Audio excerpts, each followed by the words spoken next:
Good day, ladies and gentlemen. The highway reroute movement has been battling with the government for 10 years now. There have been significant blows on either side.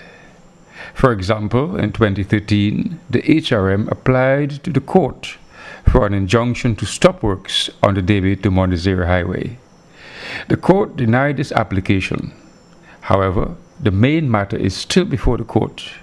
The court is yet to decide on the constitutionality of the state's action on Debe to Mon Desir. But now that the smoke has cleared a bit in this fight to the finish, let us see who is dead and who might be badly wounded. First, the government has failed to expedite or hustle work on the ground on the Debe to Mon Desir highway. Remember, we are dealing with the Debe to Mon Desir highway and not the FORTIN to San Fernando highway, which the HRM fully supports. There is no interchange at PENAL, none at Siparia, none at Faizabad, and none at Mon Desir, and no highway in between. At Mon Desir, mostly drainage works for the San Fernando to FORTIN highway is being done, some preliminary construction work, and some on-site land clearance. Second, the government has failed to expedite works between the Debe interchange and PENAL. It had tried its best to complete a highway between Debe and PENAL before elections, but it has failed. The half-mile roadway completed could easily be converted to a connector road to bypass the busy traffic on the Siparia-Iran main road. Third, OAS, the main contractor for this project, has gone into bankruptcy. Fourth, leading officials of the OAS are in jail, awaiting trial on bribery and fraud charges.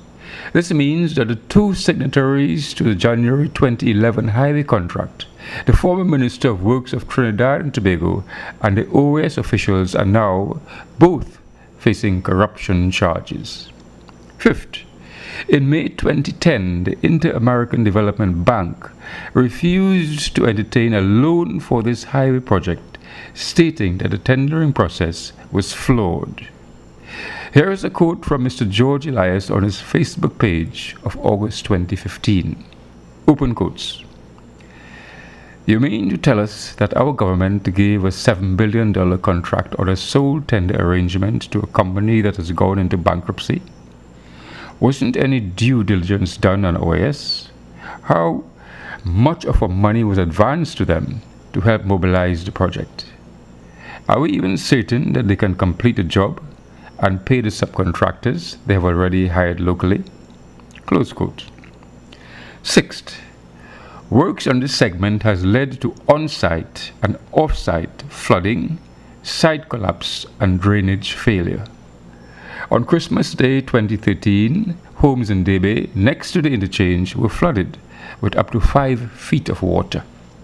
On August this year at Suture PENAL, residents were flooded out of their homes because of the embankment and drainage failure.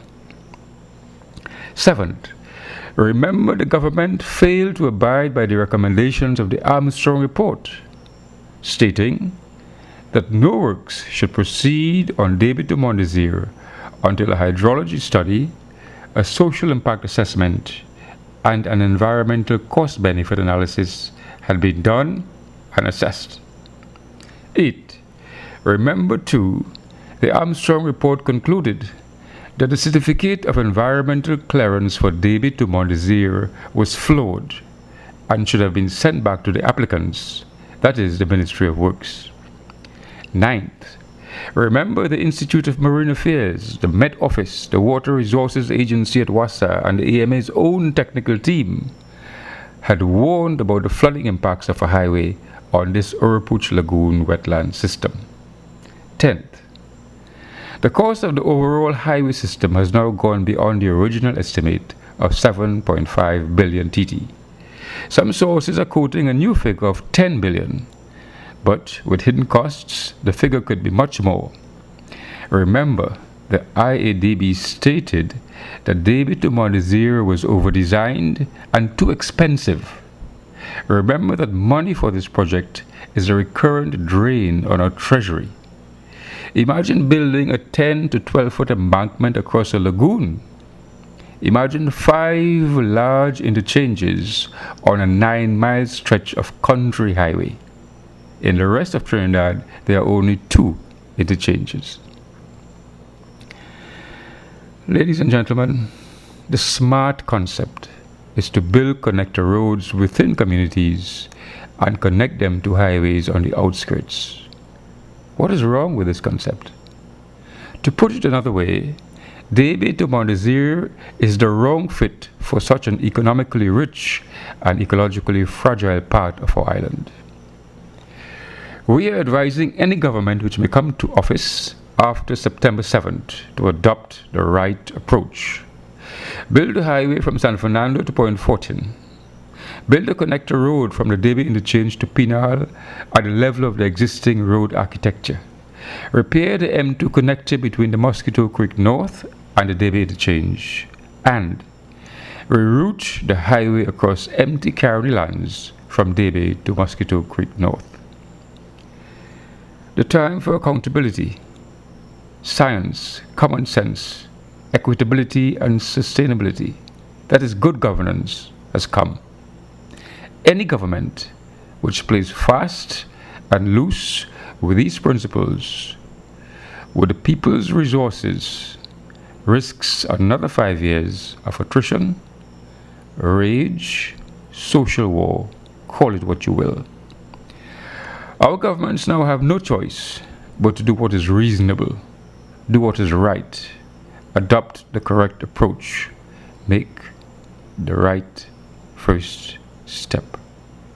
Thank you.